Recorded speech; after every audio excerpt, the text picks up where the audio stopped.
When I asked how many of you have planned a wedding, I noticed something very interesting. I noticed that there weren't a lot of guys that raised their hands.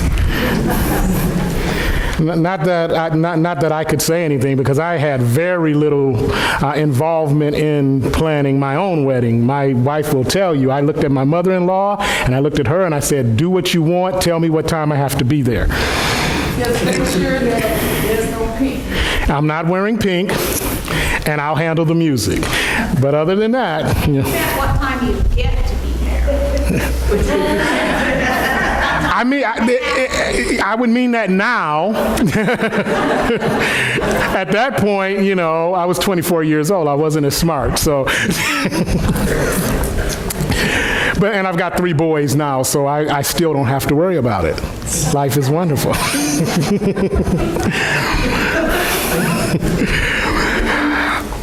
I want to talk a little bit about the old days for some of you who weren't there. These are the days before DVRs, the days before streaming services such as Amazon, Netflix, Hulu, even the days before cable. You see, back then there was this thing called appointment television. And what appointment television was, if your favorite show came on at 8 p.m. on Tuesday and you wanted to see it, you had to be at home in front of the TV at 8 p.m. on Tuesday. Now, I know some of you are thinking, that's horrible. But that's the way things used to be. Now, the networks tried to work with you on this, though, because sometimes they understood you didn't get to be there.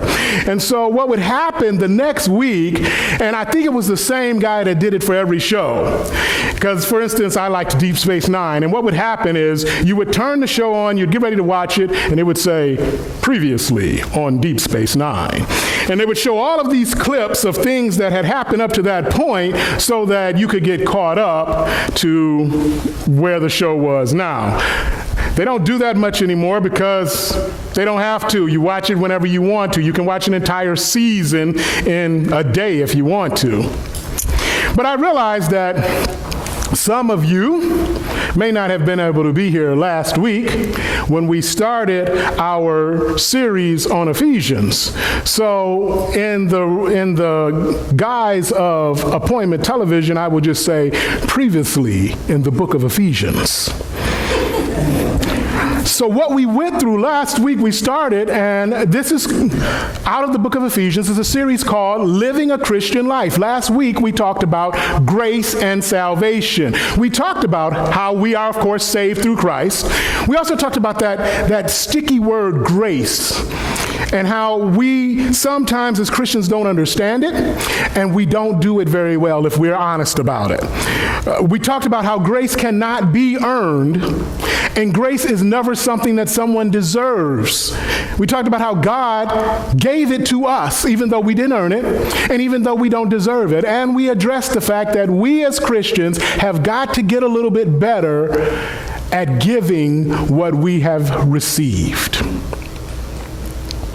Now, to go back to the television example, what would happen after all of these clips is that same voice would come on and say, and now the next exciting episode of Deep Space Nine.